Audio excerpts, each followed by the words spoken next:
Hello everyone, मैं हूं निशान। कैसे हैं आप लोग? हम लोग 30 डेज ऑफ मशीन लर्निंग में आज डे नंबर 17 की क्लास को स्टार्ट करने वाले हैं। तो क्या आप लोग को मेरी वॉइस, इंटरनेट स्पीड, सारी चीज़ें क्लियर है? मुझे एक बार कमेंट बॉक्स में बता दें। मैं सारी की सारी टेस्टिंग यहाँ पे कर लेता हूँ और आज की क्लास को हम लोग बहुत जल्दी स्टार्ट करते हैं।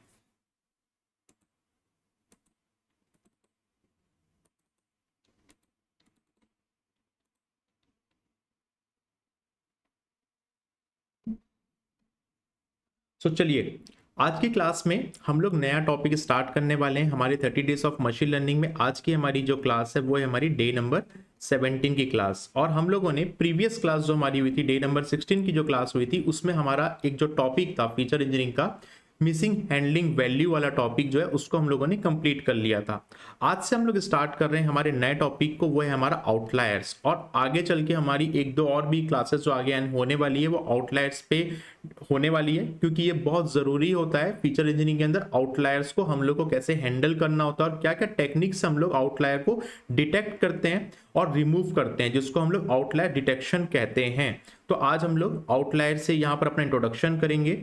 बहुत ही अच्छा टॉपिक है आउटलायर, जिसको आज हम लोग यहाँ पर स्टार्ट करने वाले हैं। तो मुझे एक बार कमेंट बॉक्स में बता दें और आज की क्लास को हम लोग यहाँ पर स्टार्ट करते हैं।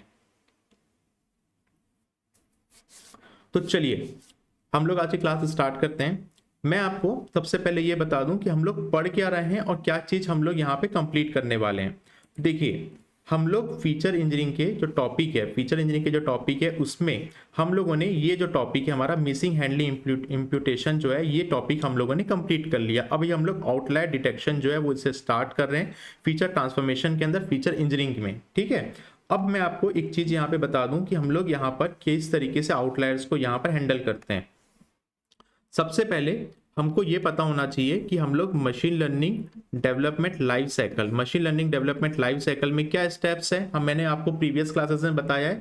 हम लोग पहले डेटा को क्लीन करते हैं, डेटा को प्रोसेस करते हैं, उसके बाद हम लोग जो हमारे डेटा है उस पर हम लोग फीचर इंजीनियरिंग अप्लाई करते हैं। और फीचर इंजीनियरिंग जब हम लोग अप्लाई करते हैं यहाँ पर, तो हमारे पास क्या एक ऑब्जेक्टिव होता है, हमारे पास सबसे बड़ा ऑब्जेक्टिव होता है कि हम लोग जो डेटा है हमारा, उस डेटा में जो हमको रॉ डेटा मिल रहा है, उस रॉ डेटा में हम लोग उसको इस तरीके से प्रिपेयर करें कि मैं किसी भी मशीन लर्निंग एल्गोरिथम में उस डेटा को यहाँ पे इनपुट देता हूँ, एज ए इनपुट इस डेटा को यहाँ पे देता हूँ, तो मेरा मशीन लर्निंग एल्गोरिथम की एफिशिएंसी इतनी अच्छी निकलना चाहिए कि मेरा आउटपुट का जो मॉडल है, मेरा जो प्रिडिक्शन मॉडल है या जो भी मैं मॉडल क्रिएट कर रहा हूँ, वो मॉडल में एफिशिएंसी और आउटपुट बहुत अच्छे तरीके से आए। दैट्स वाई हम लोग यहाँ पे बहुत टाइम देते हैं अपने डेटा के साथ। तो हमने क्या किया था, हम लोगों ने जो हमारी फीचर इंजीनियरिंग है, हमारी जो फीचर इंजीनियरिंग है, ठीक है, इस फीचर इंजीनियरिंग में हम लोगों ने जो हमारा पहला जो टॉपिक था उसको हम लोगों ने यहाँ पे देख लिया था, मिसिंग, ठीक है, मिसिंग वैल्यू को कैसे हम लोग हैंडल करते हैं, ये हम लोगों ने देख लिया था। अब हम लोग बात कर रहे हैं आउटलायर्स की।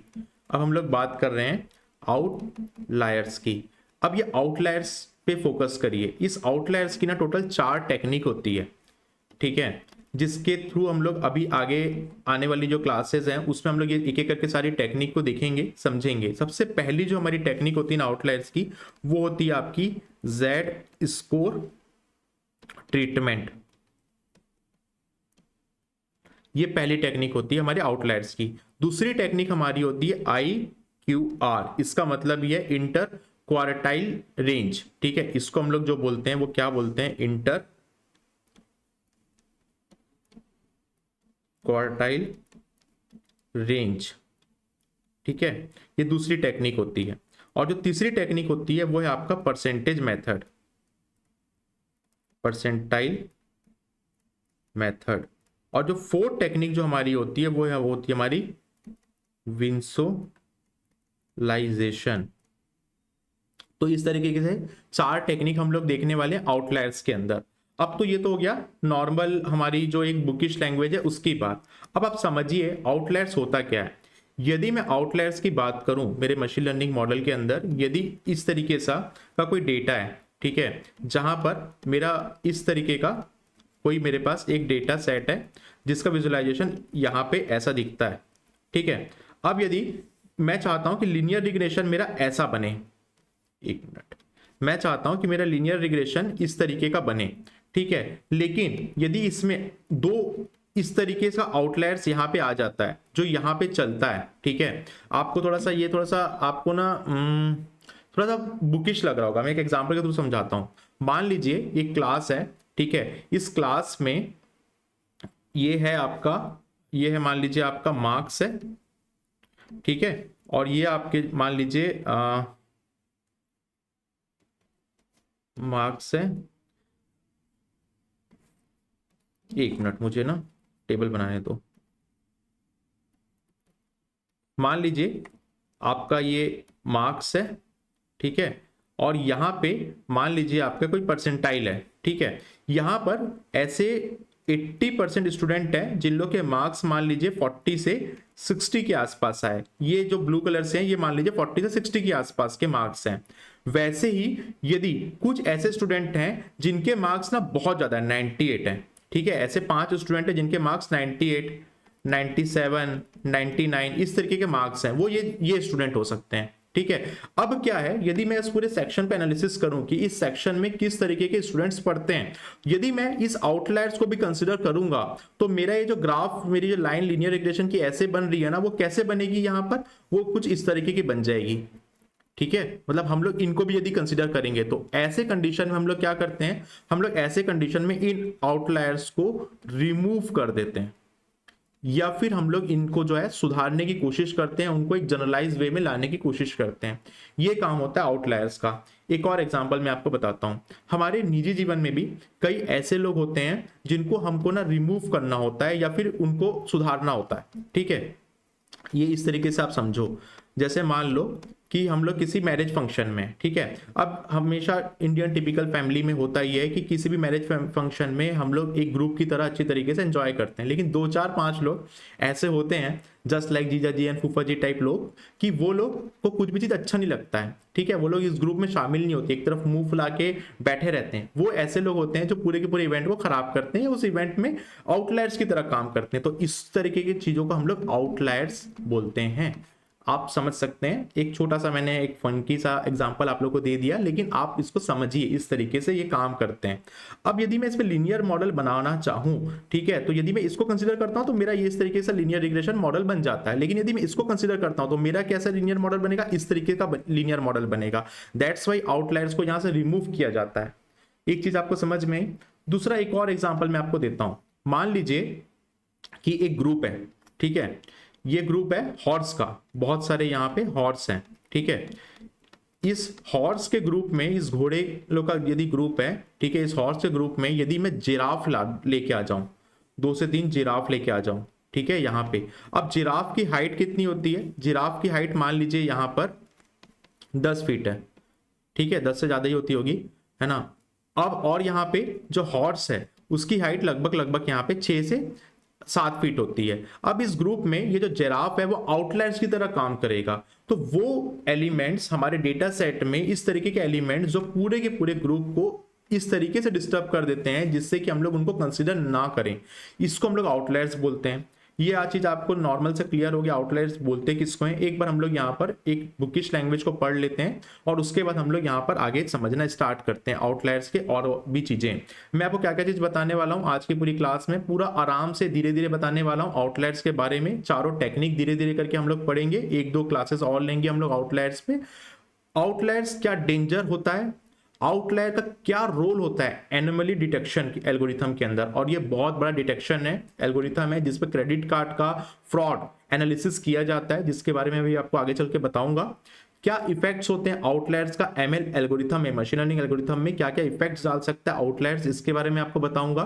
फिर हम लोग देखेंगे कि कैसे हम लोग आउटलायर्स को ट्रीट करते हैं और कैसे हम लोग डिटेक्ट करते हैं अपने आउटलायर्स को। आज की इस क्लास में हम लोग देखने वाले हैं, और कौन कौन सी टेक्निक्स होती है आउटलायर्स की, इसके बारे में आपको बताऊंगा, और एक एक करके हम लोग टेक्निक को आगे आने वाली क्लासेस में समझते जाएंगे।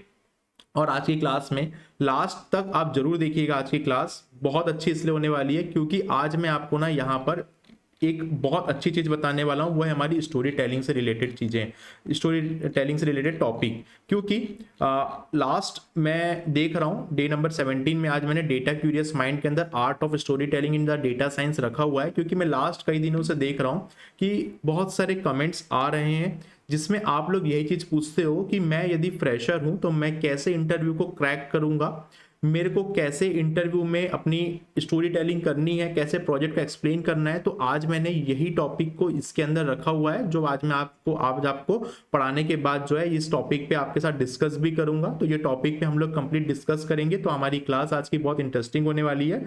पहले हम लोग आउटलायर्स को यहाँ पर एक एक करके समझना स्टार्ट करते हैं।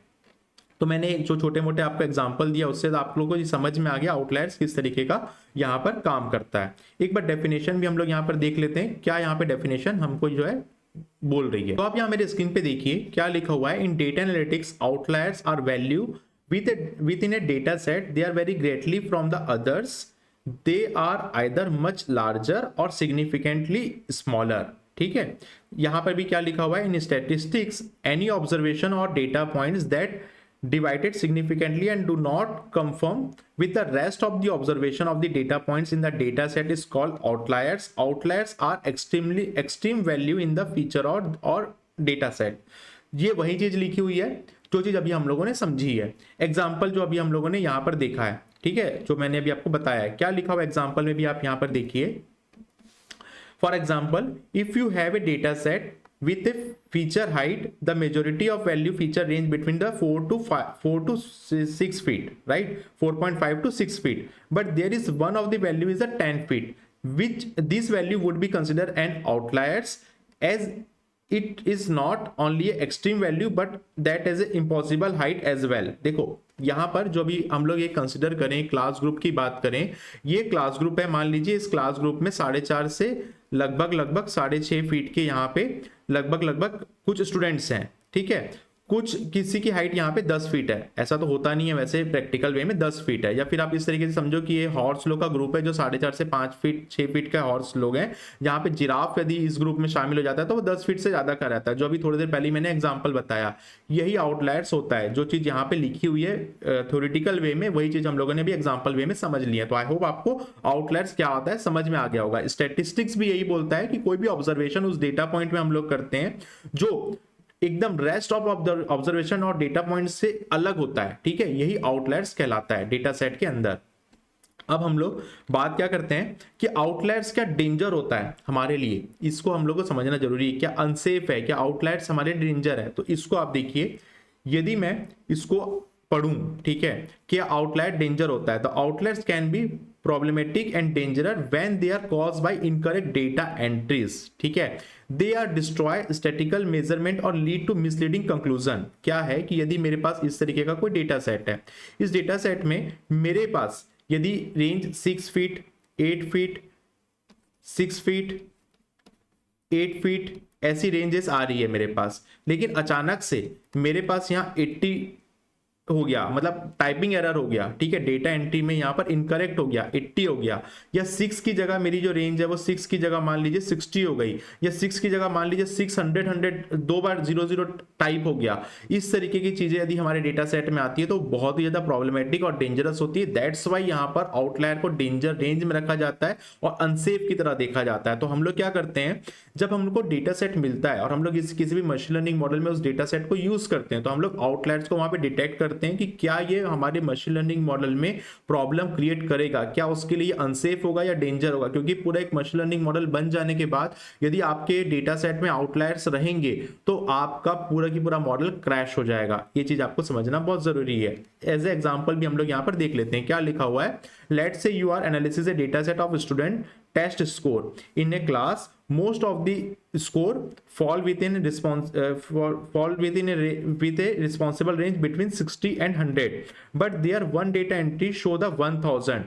This outliers clearly a mistake, as a test score typically does not exceed 100।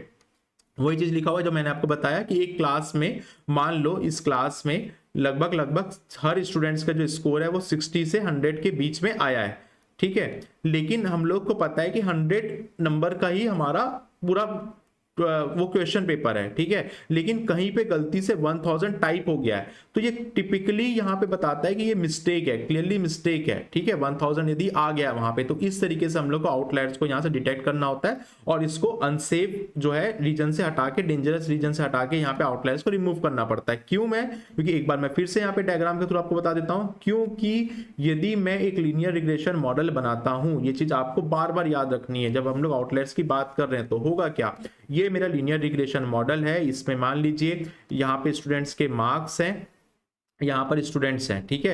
यदि इस तरीके के स्टूडेंट्स हैं हमारे और हमारा लीनियर रिग्रेशन मॉडल जो है, यदि मैं इसको कंसिडर करूं, इसी डेटा सेट को कंसिडर करूं, तो हमारा लीनियर रिग्रेशन मॉडल कैसे बनेगा? मैंने अभी थोड़ी देर पहले बताया, लीनियर रिग्रेशन मॉडल ऐसे बनेगा। लेकिन यदि मैं आउटलायर्स को, वो स्टूडेंट जो 1000 से ज्यादा मार्क्स जिनके आ गए, वो इस तरीके का कोई ग्रुप है, तो मैं इसको भी यदि कंसिडर करूं, इन दोनों को कंसिडर करूं, तो मेरा यहाँ पे mid range line linear regression की क्या हो जाएगी? ये हो जाएगी। तो मेरा जो ये बनना चाहिए था वो बन जाएगा यहाँ पे। तो मेरा पूरा मशीन लर्निंग मॉडल अलग तरीके से गलत प्रिडिक्शन यहाँ पे दे देगा। ये चीज समझना बहुत जरूरी था, जो आई होप आपको सारी चीजें समझ में आ गई है। अब क्या ये आउटलायर्स हमेशा सेफ या डेंजर रीजन ही हमारी होते हैं? क्या हम लोग इसको रिमूव कर दें? नहीं, ऐसा नहीं है। आउटलायर्स बहुत एडवांटेज का भी काम करते हैं। इसको रिमूव कर देना ही हमारे लिए जरूरी नहीं होता है। जैसे हम लोग याद करो, हम लोग जैसे मिसिंग वैल्यू की बात कर रहे थे, मिसिंग हैंडलिंग वैल्यू की बात कर रहे थे अपने फीचर इंजीनियरिंग के अंदर, तो हम लोग क्या कर रहे थे?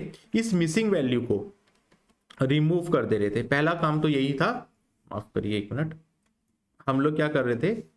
हम लोग मिसिंग हैंडलिंग वैल्यू को, जो हमारी लास्ट क्लास थी उसमें हम लोग रिमूव कर दे रहे थे, ठीक है। लेकिन रिमूव कर दे रहे थे तो क्या हो जा रहा था? डेटा सेट जो है हमारी, जितना डेटा सेट हमको मिलना चाहिए था उतना डेटा सेट पूरा के पूरा मशीन लर्निंग मॉडल को नहीं मिल रहा था। तो हम लोग क्या करना चालू किए थे? वहां पर मिसिंग हैंडलिंग वैल्यू के अंदर इंप्यूट करना स्टार्ट किए थे।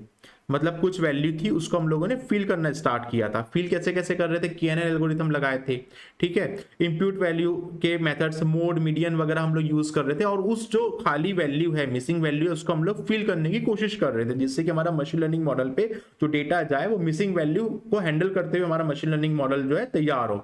अब बात हो रही है आउटलायर्स की। देखो समझना जो मैं चीज बोलना चाहता हूं, ठीक है। अब बात हो रही है आउटलायर्स की। अब ये आउटलायर्स ना वो डेटा है जो है, ठीक है, लेकिन आपके मशीन लर्निंग मॉडल को यहाँ पे खराब कर देगा। तो पहला चीज तो यही होगा कि सर हम लोग इसको रिमूव कर देंगे। चलो कोई बात नहीं, इस तरीके का डेटा जो गलत हो गया उसको हम लोग रिमूव कर देंगे। या दूसरी चीज, हम लोग इसको ना डिटेक्ट करेंगे और इसमें हम लोग कुछ मेथड्स लगाएंगे। जैसे कि कोई डेटा सेट है, इस पे मैं इस तरीके का कोई डेटा सेट है मान लो, ठीक है, इस तरीके का डेटा सेट है, मैं इस पे कुछ रेंज लगा दूंगा, इस तरीके की कुछ रेंज लगा दूंगा। मैं बोलूंगा कि ये -x से +y के बीच का ही डेटा मैं लूं, ठीक है। तो हम लोग इस तरीके से क्या करेंगे? आउटलायर्स में कुछ चीजों की टेक्निक को हम लोग अपनाएंगे, केवल हमेशा रिमूव नहीं करेंगे।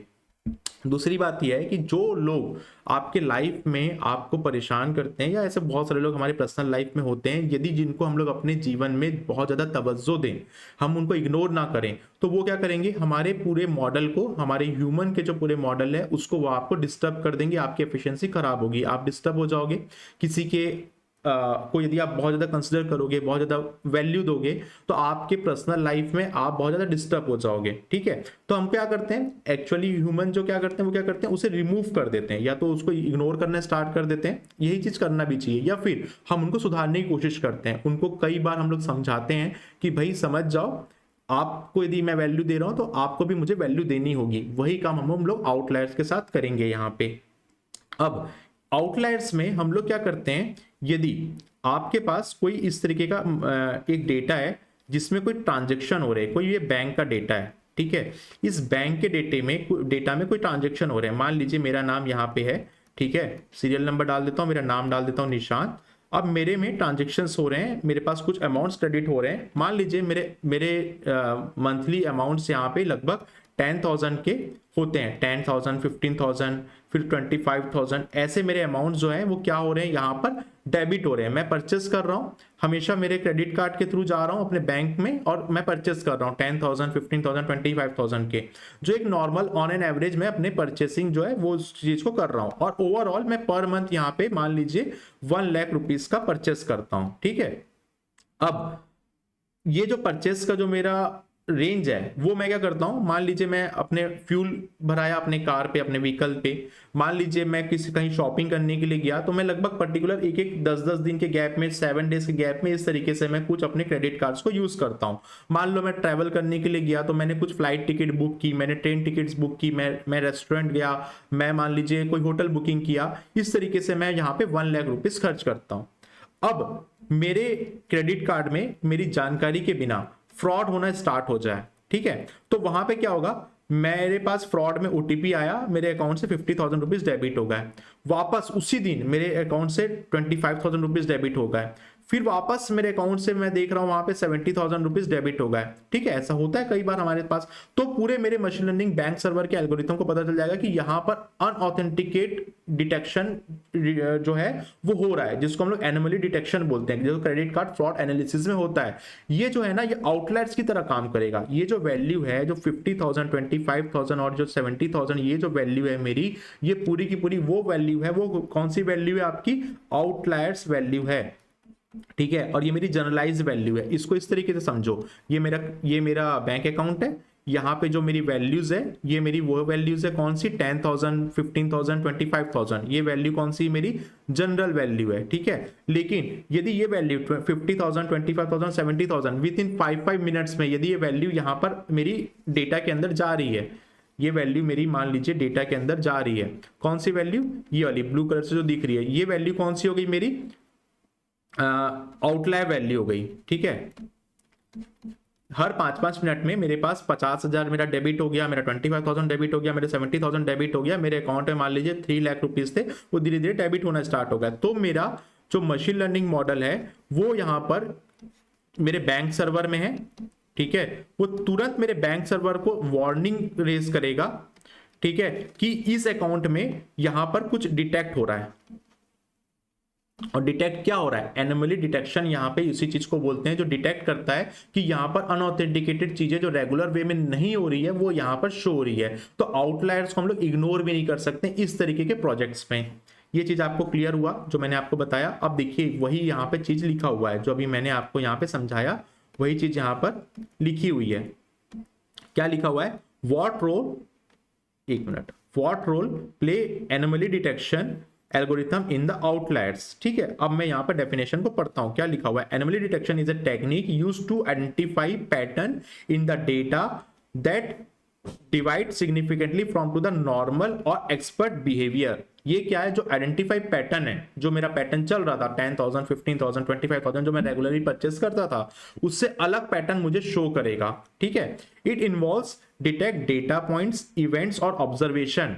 इवेंट्स और ऑब्जर्वेशन बोलने का मतलब ये कि वो मैं क्या करता था, हर 7 डेज, 6 डेज, 4 डेज में करता था, लेकिन ये विद इन 5 मिनट्स के अंदर 3 ट्रांजेक्शन हो गए। तो इस तरीके के इवेंट हो रहे हैं, ऑब्जर्वेशन हो रहे हैं, तो ये बहुत रेयर या अनयूजुअल होगा जो मेरे मशीन लर्निंग एल्गोरिथम को डिटेक्ट करेगा। इसको हम लोग क्या बोलते हैं यहाँ पर? सस्पिशियस कंपैरिजन बोलते हैं, जो मेजॉरिटी ऑफ डेटा सेट में होता है, जो हमारे आउटलायर्स हेल्प करते हैं हमारे एनोमली डिटेक्शन के अंदर। जैसे कि एग्जांपल पे आप देखिए क्या लिखा हुआ है, in a credit card fraud detection anomaly detection algorithm are used to identify transaction that divide from to the card holder typical spending behavior। जो मैंने अभी आपको बताया कि मैं एक टिपिकली स्पेंडिंग बिहेवियर के थ्रू अपने कार्ड को यूज करता था।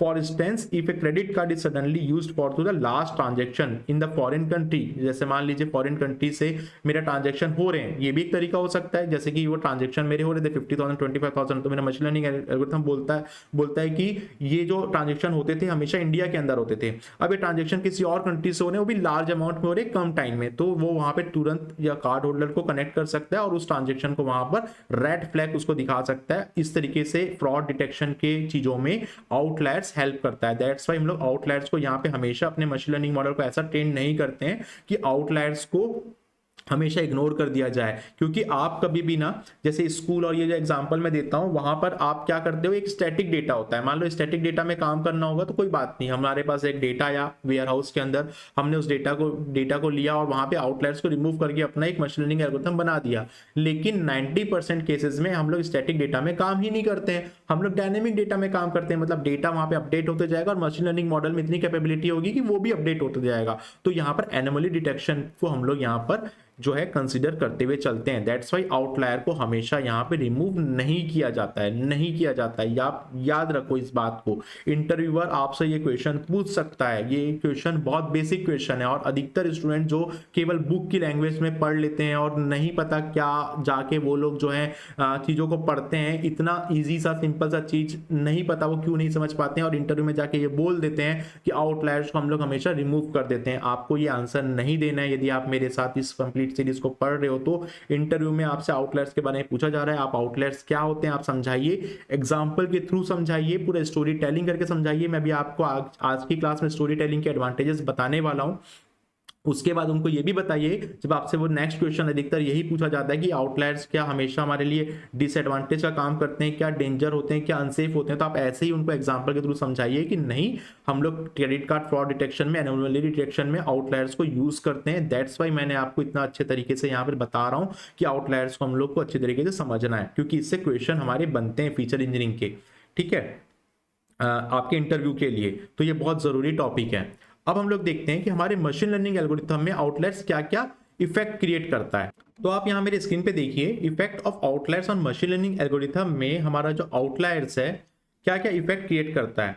इसके लिए मैं आपको बता दूं कि हमारा जो मशीन लर्निंग एल्गोरिथम है उसमें टोटली 4 एल्गोरिथम की मैं यदि बात करूं यहाँ पे, तो पहला हमारा एल्गोरिथम है हमारा लीनियर रिग्रेशन, लीनियर रिग्रेशन। दूसरा है हमारा लॉजिस्टिक रिग्रेशन। तीसरा है हमारा एडा बूस्ट, एडा बूस्ट। और चौथा हमारा डीप लर्निंग भी है। यदि इस तरीके के एल्गोरिथम्स हैं, इनका मेनली काम क्या होता है, इनका मेनली जो काम होता है, इन एल्गोरिथम्स का जो मेनली काम होता है वो ये होता है कि हम लोग यहाँ पे मिनिमम एरर दें और मैक्सिमम प्रोडक्टिविटी दें, या फिर मैक्सिमम यहाँ पे आउटपुट एफिशिएंसी, आउटपुट बहुत अच्छे तरीके से दें। क्योंकि ये जो एल्गोरिथम है ना, ये पूरा बेस्ड होता है हमारे डेटा पॉइंट के वेट के अकॉर्डिंग, डेटा पॉइंट के वेट पे बेस्ड होता है। तो ये इसीलिए यहां पर जो हमारा आउटलायर्स होता है इस तरीके के एल्गोरिथम में, लीनियर रिग्रेशन में, लॉजिस्टिक रिग्रेशन में, एडा बूस्ट में और डीप लर्निंग में, जो जिनका काम होता है कि मिनिमम एरर पे मैक्सिमम प्रोडक्टिविटी आउटपुट देना, और ये बेस्ड होते हैं हमारे डेटा पॉइंट के वेट के ऊपर, डेटा पॉइंट के वेट के ऊपर यहां पर बेस्ड होते हैं। इन तरीके के 4 एल्गोरिथम पे ये बहुत ज्यादा इंपैक्ट क्रिएट करता है, बहुत ज्यादा इफेक्ट डालता है आउटलायर्स, राइट। दैट्स वाई हम लोग यहां पर रिमूव करते हैं। और आपसे ये भी इंटरव्यू में एक क्वेश्चन बनता है कि आप बताइए कि ऐसे कौन कौन से आपके मॉडल्स हैं, मशीन लर्निंग मॉडल्स हैं, जहां पर आउटलायर्स बहुत आपको जो है डिस्टर्ब करेगा, परेशान करेगा, जिसको आपको इग्नोर करना होगा, जिसको आपको रिमूव करना होगा, ट्रिम करना होगा। तो आप यहां पर कॉन्फिडेंस के साथ बताइएगा इसका आंसर कि लीनियर रिग्रेशन, लॉजिस्टिक रिग्रेशन, एडा बूस्ट और डीप लर्निंग में, जो कि वेट बेस्ड डेटा पॉइंट पे काम करते हैं, जिनका काम होता है मिनिमम एरर और मैक्सिमम आउटपुट देना, इस तरीके के एल्गोरिथम में जो हमारा आउटलायर्स है वो बहुत ज्यादा यहाँ पर इंपैक्ट क्रिएट करता है, बहुत ज्यादा इफेक्ट डालता है मशीन लर्निंग मॉडल को। लेकिन जैसे ट्री बेस्ड हमारे मॉडल्स हैं जो एक डेटा फ्रेम या डेटा पॉइंट्स बना लेते हैं, इस तरीके के मॉडल में हमारा जो आउटलायर्स है बहुत ज्यादा इंपैक्ट जो है क्रिएट नहीं करता है।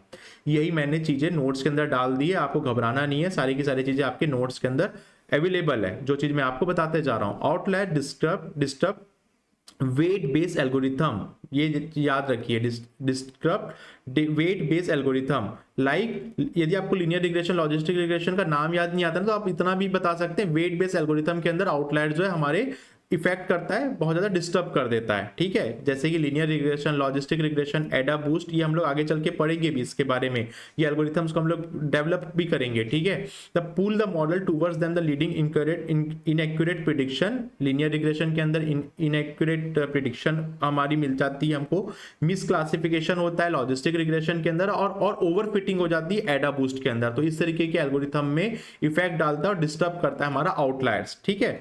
क्योंकि ये एल्गोरिथम किस पे एम होते हैं, मिनिमाइज द एरर, जो मैंने भी आपको बताया इसका काम क्या होता है, मिनिमम एरर देना, और मैक्सिमम द परफॉर्मेंस, जो उसको असाइन वेट के थ्रू दिया जाता है, मैक्सिमम परफॉर्मेंस देना, मिनिमम एरर देना, और वेट बेस्ड एल्गोरिथम के अंदर जो है हमारा आउटलायर्स है वो इफेक्ट डालता है हमारे मशीन लर्निंग एल्गोरिथम में।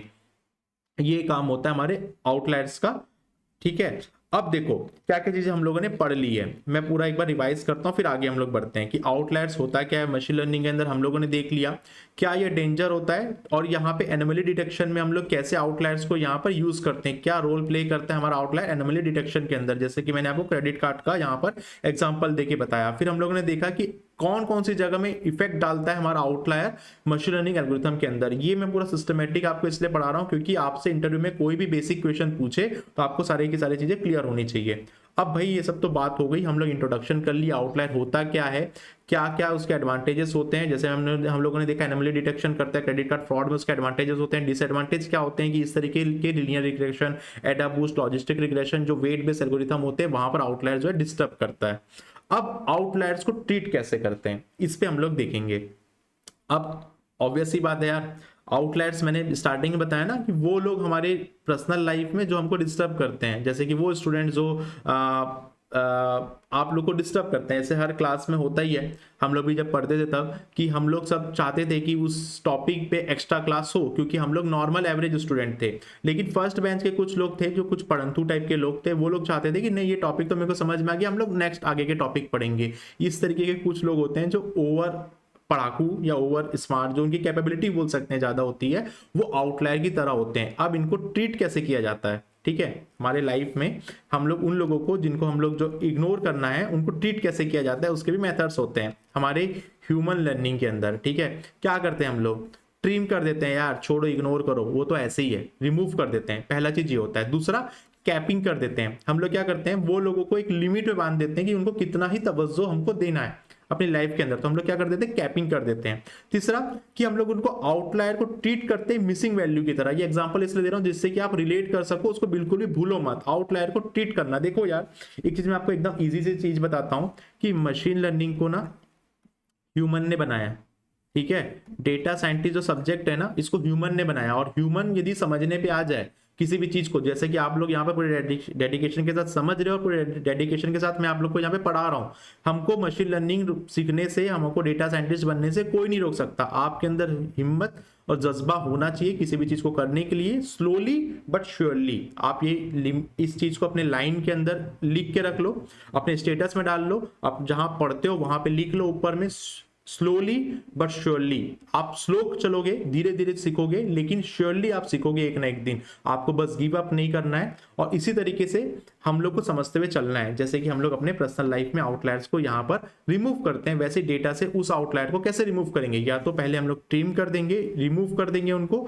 या हम लोग उसकी कैपिंग बांध देंगे, और या फिर थर्ड हमारा ये होगा कि हम लोग उस आउटलायर को मिसिंग वैल्यू की तरह, उसको हम लोग इस तरीके से कंसिडर करेंगे कि वहां पे कोई वैल्यू है ही नहीं। ठीक है, तो हम लोग को मशीन लर्निंग सीखने से पहले हम लोग को ह्यूमन लर्निंग भी सीखना है, क्योंकि हमारे लिए आर्टिफिशियल इंटेलिजेंस से ज़्यादा इंपॉर्टेंट है ह्यूमन का इमोशनल इंटेलिजेंस। और इमोशनल इंटेलिजेंस जो है वो किसी भी मशीन के अंदर नहीं है, वो केवल ह्यूमन के अंदर है।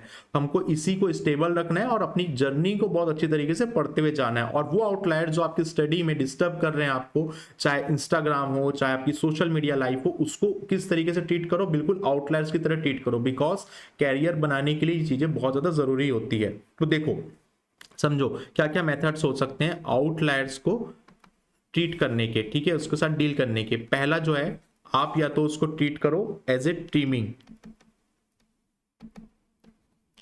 और रिमूव,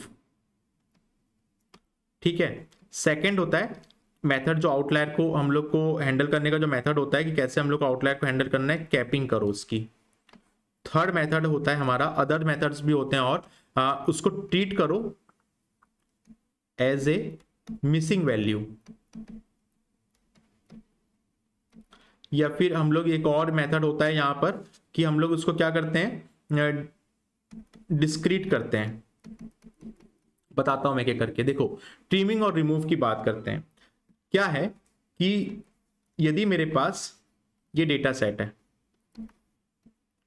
ये इस तरीके का एक डेटा सेट है, ठीक है, इस पे मैं क्या करता हूं, आप समझो कि हमेशा हमारी जो वैल्यू होगी वो कहां पे होगी, इस एवरेज रेंज पे होगी, इस रेंज पे होगी, जो 60 से 70%, जो मान लीजिए 40 से 60% जो स्टूडेंट हैं जिनकी वैल्यू आ रही है, वो कहां पे होगी, यहां पे होगी, ठीक है।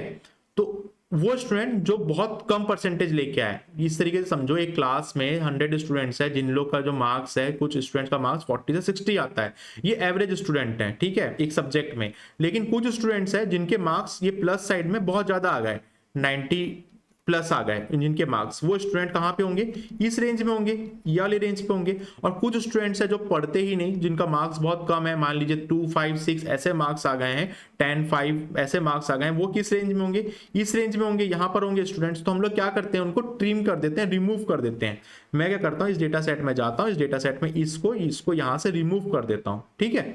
या फिर मैं एक कैपिंग लगा देता हूं, इस पूरे डेटा सेट के अंदर मैं यहां पर एक कैपिंग लगा देता हूं कि भाई 60% से लेके यहां पर 40% तक के स्टूडेंट जो है वो यहां पर हम उसको ही अपने डेटा सेट के अंदर कंसिडर करेंगे। वही काम हमको करना होता है, कुछ लोगों को इग्नोर कर देना होता है, ठीक है, जो हमारे रेंज के अंदर नहीं आते, जो हमारे मशीन लर्निंग एल्गोरिथम को, हमारे ह्यूमन लर्निंग एल्गोरिथम को जो डिस्टर्ब कर देते हैं। इसी तरीके से आपको समझना है, आप बिल्कुल भी भूलोगे नहीं। या आप treat as a missing value उसको कर देते हो, जो हम लोग ने लास्ट टॉपिक पढ़ा था कि उसको मैं आउटलायर्स को मिसिंग वैल्यू की तरह ट्रीट कर लूंगा। लेकिन इंडस्ट्री के अंदर सबसे ज्यादा यूज होता है ट्रिमिंग और रिमूव करना या फिर कैपिंग करना, ठीक है। डिस्क्रिटाइजेशन भी एक होता है, डिस्क्रीट कर देना, बोलने का मतलब उसको टुकड़े टुकड़े में बांट देना कि मेरे पास एक समय है, उस समय में मैं, जब मेरे पास एक्स्ट्रा समय होगा तब मैं आपको समय दूंगा, बिकॉज आप मेरे लाइफ में वो नेगेटिव इंपैक्ट क्रिएट कर रहे हो। तो आप क्या करते हो, एक रेंज की तरह डेटा को बांध देते हो, -90 से नीचे, सॉरी -10 के नीचे वालों को हम लोग नहीं लेंगे, ठीक है। हम लोग यहाँ पे +20 से ज्यादा रेंज वालों को लेंगे, और इस तरीके से हम लोग उसको डिस्क्रीट फंक्शन के थ्रू बांध देते हैं। तो ये कुछ मेथड्स होते हैं। एक परसेंटाइल भी होता है जिसको हम लोग ट्रीट करते हैं आउटलायर्स को, ठीक है। सबसे ज्यादा जो चलन में है वो है आपका ट्रिमिंग कर देना या रिमूव कर देना आउटलायर्स को, या फिर आपका कैपिंग में उसको बांध देना, ठीक है। और treating outlier as a missing value यहाँ पे कर लेना। एक बार आप इसको पढ़ भी लोगे तो अच्छा रहेगा। जो चीज मैंने आपको बताया वही चीज है। One way to treat outliers is by removing them completely from the data set. Remove कर देते हैं complete data set से। However, this approach should be used carefully because it may reduce the size of data set significantly if there are many outliers. Missing value में जैसे काम होता था remove में कि मेरे पास 10 लाख का डेटा सेट है, मेरे पास 10 लाख स्टूडेंट्स का डेटा सेट है, 10 लाख स्टूडेंट्स में यदि कोई वैल्यू को मैं रिमूव कर रहा हूँ और मान लो 4 लाख डेटा सेट है, तो लगभग 60 लाख यदि मेरे पास है वैल्यू, तो मेरे को 4 लाख को मैं यदि रिमूव कर दे रहा हूं तो मेरा बहुत ज्यादा इंपैक्ट क्रिएट हो जाएगा। 40% सीधा सीधा यहां से डेटा रिमूव हो जाएगा। तो ये केयरफुली हमको करना होता है, जितना परसेंटेज हमको चाहिए उतना परसेंटेज तो मशीन लर्निंग मॉडल के अंदर डालना ही पड़ेगा। ये इसका डिसएडवांटेज है। तो हम लोग यहाँ पे क्या करते हैं, कैपिंग यूज कर सकते हैं। कैपिंग क्या बोलता है, this technique involves setting a limit or threshold on both ends on the data distribution and replacing outliers beyond the limits with the nearest one outlier value। मैंने अभी आपको जैसे बताया कैपिंग करने का मतलब कि हम लोग इस डेटा सेट के अंदर जाते हैं, इस डेटा सेट के अंदर जाकर यहाँ पर एक कैपिंग लगा देते हैं, ठीक है। कहां पे कैपिंग होती है, this technique involve set of limit और थ्रेशोल्ड और द बोथ एंड। इस एंड में भी लगाएंगे, पॉजिटिव एंड में भी लगाएंगे और मान लीजिए नेगेटिव एंड में भी लगाएंगे, ठीक है। दोनों तरफ लगाएंगे हम लोग, जिससे कि हमारी जो डेटा सेट है वो नियरेस्ट वैल्यू आए जो हमको यहाँ पे और नॉर्मल एवरेज के थ्रू चाहिए। ये एक टेक्निक होती है।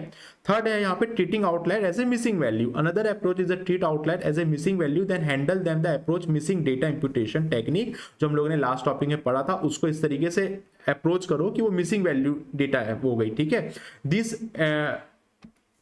approach allow for a more flexible treatment of outlier based on the specific characteristic on the data set। आपको ये चीज जो है मिसिंग वैल्यू वाली चीजें समझ में आ गई है, ठीक है। लेकिन हमेशा हम लोग कैपिंग वाला जो मॉडल है या फिर रिमूव करने वाला जो ट्रिमिंग वाला जो मॉडल है उसको अधिकतर यूज करते हैं। अब यहाँ पर चलो समझ में आ गया आउटलायर होता क्या है, उसके एडवांटेजेस क्या है, डिसएडवांटेज क्या है, आउटलायर क्या इंपैक्ट क्रिएट करता है। अब हमको समझ में ये भी आ गया कि आउटलायर्स को हम लोग यहाँ पे कैसे जो है किस मेथड के थ्रू हम लोग कैसे ट्रीट कर सकते हैं, ठीक है।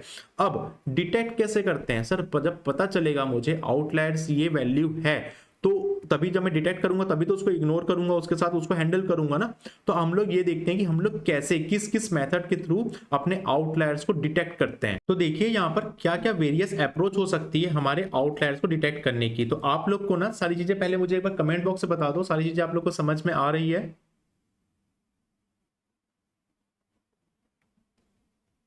मैं बहुत ही आराम से आप लोग को आउटलायर्स के बारे में समझा रहा हूं। हम लोग आउटलायर्स को समझ लेंगे तो हमारे आगे चल के जो मशीन लर्निंग एल्गोरिथम हम लोग पढ़ने वाले हैं, मिसिंग हैंडलिंग इंप्यूटेशन को समझ लेंगे, आउटलायर्स को समझ लेंगे, फीचर इंजीनियरिंग में जितना अच्छा टाइम देंगे उतना अच्छा हेल्प होगा हम लोग जब मशीन लर्निंग एल्गोरिथम को और एंड टू एंड प्रोजेक्ट जब करेंगे तब आप लोग को सारी चीजें समझ में आएगी। यदि आप लोग को चीजें समझ में नहीं आती, थोड़ी सी परेशानी और कठिनाई लगती है क्योंकि मशीन लर्निंग थोड़ा सा वास्ट है, तो आपको वापस से उस लेक्चर को देखना है, जिस लेक्चर को भी आप देख रहे हो। कमेंट बॉक्स में आप पूछिए, और हमारा एक फीचर जो है उसको आप यूज करिए एप्लीकेशन के अंदर, जिसमें आप जाके डाउट जो है अपने फोटोज डाल सकते हैं, स्क्रीनशॉट डाल सकते हैं, जहां हमारे डाउट असिस्टेंस टीचर जो है आपको वहां पर उसके रिप्लाई कर देंगे। और हमारी स्टूडेंट्स कम्युनिटी भी इतनी बड़ी है, होते जा रही है धीरे धीरे कि वो भी एक दूसरे की हेल्प करते हैं। तो कमेंट बॉक्स में आप लोग कि यदि कोई डाउट आते हैं तो आप कमेंट में जरूर डालिए, और कोई स्टूडेंट से यदि वो डाउट सॉल्व होता है तो जरूर एक दूसरे की हेल्प करिए। तो हम लोग यहाँ पर देखते हैं कि how to we detect outliers. तो देखो, आउटलायर्स को डिटेक्ट करने के लिए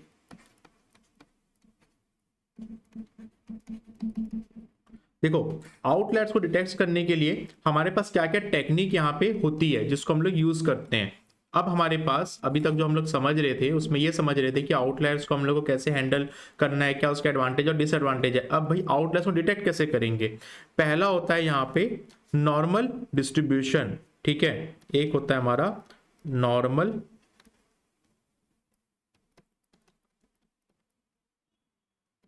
डिस्ट्रीब्यूशन, दूसरा होता है हमारा यहां पर स्क्यूड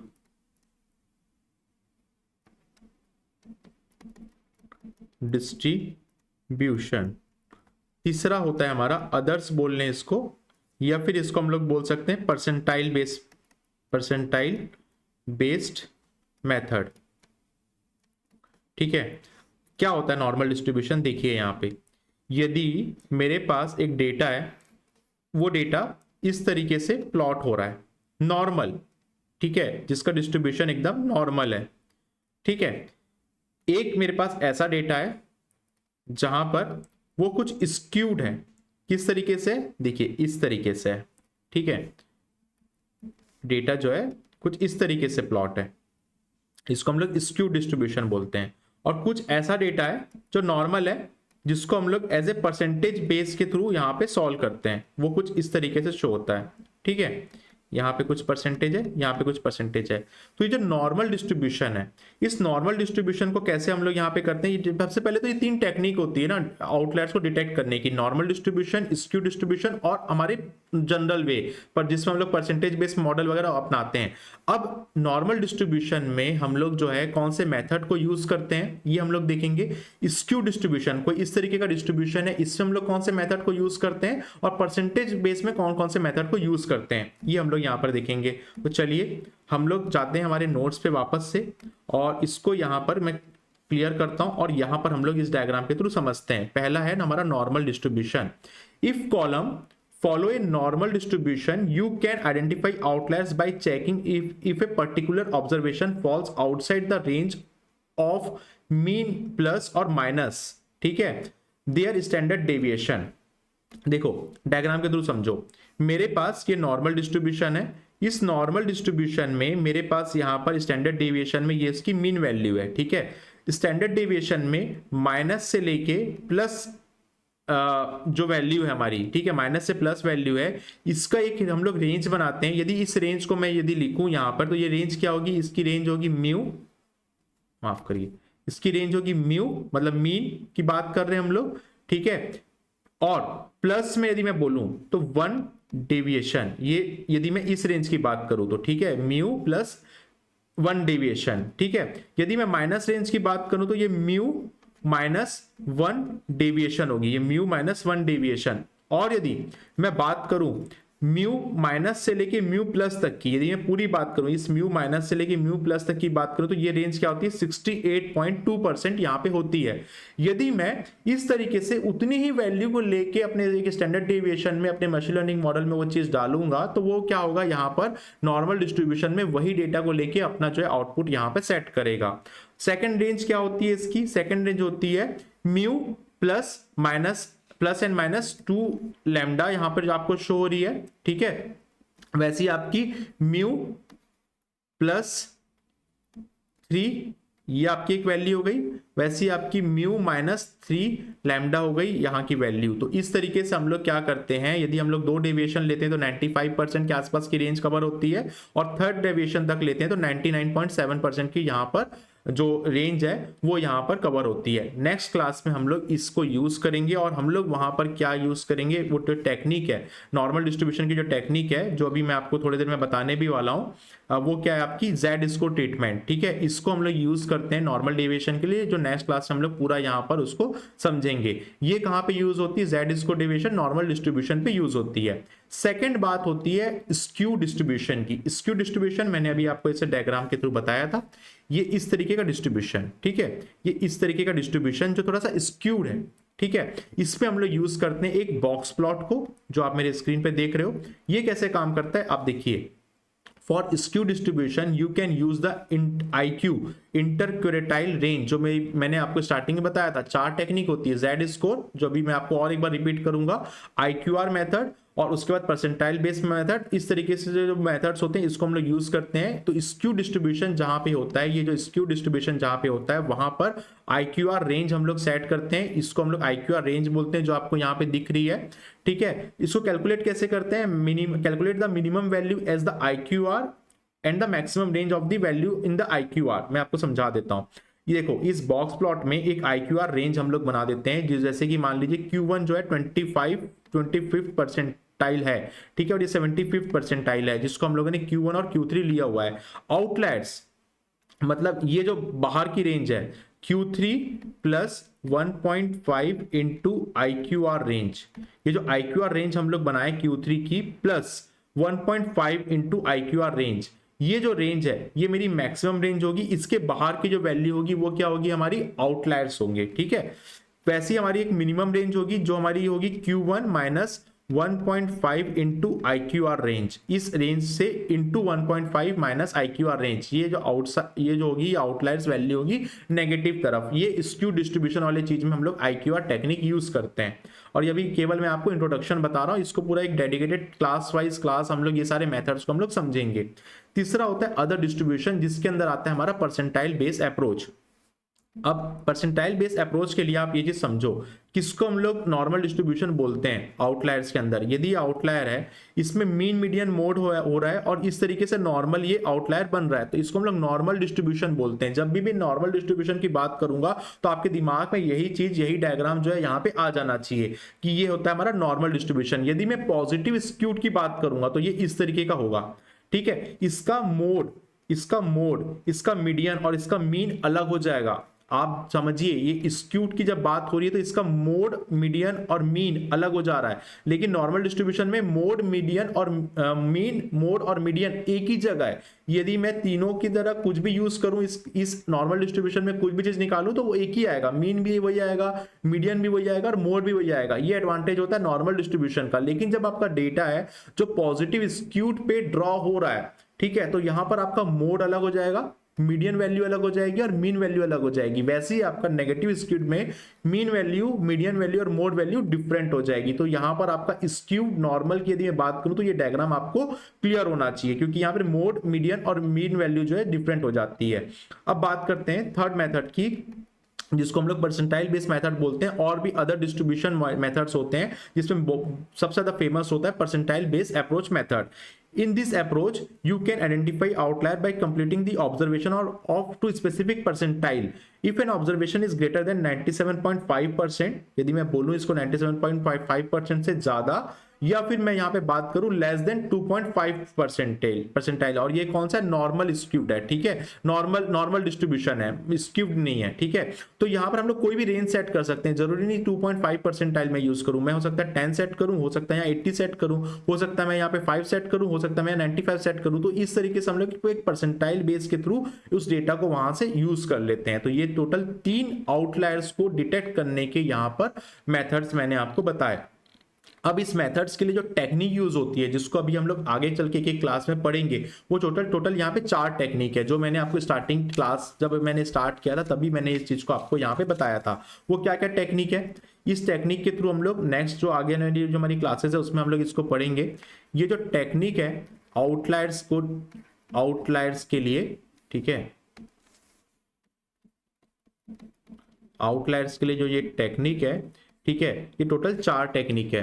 पहला जो मैंने आपको बताया नॉर्मल स्क्यूड के लिए जो यूज होती है, वो कौन सी हमारी टेक्निक्स है, वो है हमारा Z score treatment, Z score treatment. जो दूसरी है हमारी टेक्निक है जिसको हम लोग IQR बोलते हैं, ये हमारी स्क्यूड टेक्निक, जो हमारा स्क्यूड जो डेटा होता है उसमें यूज होती है, जिसको हम लोग इसका जो फुल फॉर्म होता है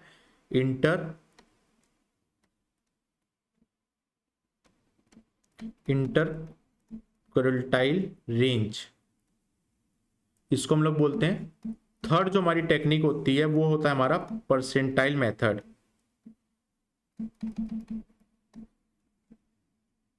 ये नॉर्मल रेंज पे काम करता है, जैसे भी मैंने आपको बताया, यहाँ पे एक रेंज सेट कर देते हैं, मान लीजिए -5 प्लस 95, इस तरीके की कोई रेंज मैंने सेट कर दिया। और चौथा मैं आपको बताऊंगा आगे चल के, वो है आपका विंसोराइजेशन। मोस्ट पॉपुलर यही है, IQR, Z स्कोर और परसेंटाइल मेथड। ठीक है, तो हम लोग इस तरीके से ये चारों जो टेक्निक है इसको समझेंगे। पहली टेक्निक कौन सी होगी हमारी यहाँ पे, Z score treatment. Z score, एक मिनट, ये होगी हमारी पहली टेक्निक जो होगी हमारी Z score treatment. This technique assume the column follow as normal distribution. ये जो कॉलम की बात हो रही है ना, हमारे जो डेटा सेट है, ये जो डेटा सेट है, इस डेटा सेट में जो रेंज होती है, वैल्यू जो होती है, उसी से हमारा क्या बनता है, ये ग्राफ बनता है, जिसको हम लोग नॉर्मल डिस्ट्रीब्यूशन बोलते हैं। ठीक है, तो Z स्कोर ट्रीटमेंट कहाँ पे यूज होता है, नॉर्मल डिस्ट्रीब्यूशन में यूज होता है। दूसरी टेक्निक कहाँ पे यूज होगी हमारी, स्क्यूड के अंदर। ठीक है, IQR method involve to the range between the first quartile and third quartile. ठीक है, इस तरीके से मैं आपको बताऊंगा। IQR रेंज के बारे में हम लोग पढ़ेंगे। थर्ड जो हमारी टेक्निक होगी वो होगी हमारी percentile method. This approach are a threshold in the set based on the percentile. For example, जैसे कि 5% के बीच हम लोग डेटा पॉइंट को रखेंगे, या वो हम लोग 95% के बीच हम लोग इस डेटा को रखेंगे। चौथी होगी हमारी विंसोराइजेशन, ये रिप्लेस करने की आउटलायर्स को, वैल्यू जो है सर्टेन परसेंटाइल के थ्रू हम लोग रिप्लेस कर देते हैं या हम लोग रिमूव कर देते हैं कंप्लीटली। इस तरीके के मेथड को हम लोग विंसोराइजेशन मेथड बोलते हैं। टोटल 4 टेक्निक हम लोग आगे आने वाली जो क्लासेस है आउटलायर्स की, उसको हम लोग देखेंगे। आउटलायर्स और लगभग 1 या 2 या 3 क्लास, जितनी भी क्लास लगे, मुझे नहीं पता कितनी क्लासेस लगेगी, लेकिन हम लोग आउटलायर्स के सारे टेक्निक्स को एक एक करके देखेंगे। नेक्स्ट क्लास से हम लोग कोडिंग के थ्रू देखेंगे ये चारों टेक्निक को। मैंने आज पूरा डेडिकेशन के साथ आपको यहाँ पर डेडिकेटेड एक पूरी क्लास यहाँ पे दे दी है आउटलायर से रिलेटेड। आप लोग अब इस क्लास के बाद, मुझे पूरा विश्वास है कि आप ये क्लास देख लेने के बाद, समझ लेने के बाद आउटलायर्स को बिल्कुल भी नहीं भूलोगे। जैसे आप मिसिंग हैंडलिंग वैल्यू इंप्यूटेशन को नहीं भूले, वैसे आप आउटलायर्स को नहीं भूलोगे। हमने आज क्या क्या चीजें देख लिया, एक बार हम लोग रिवाइज कर लेते हैं। और हम लोग नेक्स्ट क्लास से हमारी जो टेक्निक है, कैसे हमारी चारों टेक्निक को देखना है, वो हम लोग कोड के थ्रू प्रैक्टिकली यहाँ पे समझेंगे। आज हमारी पूरी कॉन्सेप्ट क्लास थी जिसमें हम लोगों ने सीखा कि what are the outliers in the machine learning. Machine learning में आउटलायर्स होते क्या हैं, ये हम लोगों ने देखा, समझा। रियल टाइम एग्जाम्पल भी मैंने कुछ आपको 1-2 दिए। क्या आउटलायर डेंजर होता है, अनसेफ होता है, ये हम लोगों ने देखा। यस, किस किस जगह में अनसेफ होता है ये मैंने आपको बताया। फिर एनोमली डिटेक्शन में आउटलायर्स क्या रोल प्ले करता है ये मैंने आपको बताया। जैसे कि हम लोग क्रेडिट कार्ड फ्रॉड वाला जो एग्जांपल देखे थे, जिसको में हम लोग एनोमली डिटेक्शन जो है उसमें आउटलायर्स एडवांटेज की तरह काम करता है। फिर हम लोग ने देखा था कि क्या इफेक्ट डालता है आउटलायर मशीन लर्निंग एल्गोरिथम में। मैं मशीन लर्निंग एल्गोरिथम की बात कर रहा हूँ, लीनियर रिग्रेशन, लॉजिस्टिक रिग्रेशन और हमारा डीप लर्निंग। ठीक है, ये सब चीजों में आउटलायर्स क्या हमारा क्या इफेक्ट डालता है, जो हमारे वेट बेस्ड एल्गोरिथम होते हैं उसमें, ये मैंने आपको बताया। फिर हम लोगों ने देखा कि हम लोग कैसे आउटलायर को ट्रीट करते हैं। फिर हम लोगों ने देखा कि कैसे हम लोग डिटेक्ट करते हैं आउटलायर को। ट्रीट करने के 3 मेथड्स मैंने आपको बताया।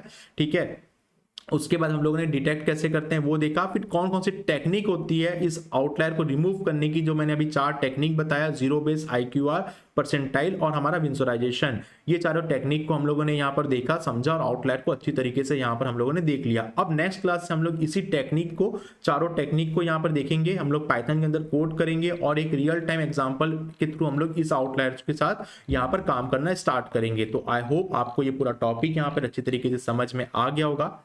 अब आपको बहुत इंपॉर्टेंट चीज, पूरे के पूरे अभी तक मैंने आपको डे नंबर 1 से लेकर डे नंबर 16 तक की लगभग 8-10 से ज्यादा तो डेटा क्यूरियस माइंड के अंदर कुछ केस स्टडीज बता दी, जिससे कि आपको पता चले कि हम लोग क्यों ये केस स्टडी को, क्यों हम लोग मशीन लर्निंग को पढ़ रहे हैं और कहाँ पे मशीन लर्निंग का यूजेस होता है। अब इसी चीज को समझते हुए आपको ये चीज समझना है कि स्टोरी टेलिंग क्या होता है डेटा साइंस के अंदर। और जो चीज मैं आपको बताता हूँ केवल 5-10 मिनट के लिए बताता हूँ, एक ब्लॉग को ओपन कर देता हूँ और आपको वहां पर समझा देता हूँ।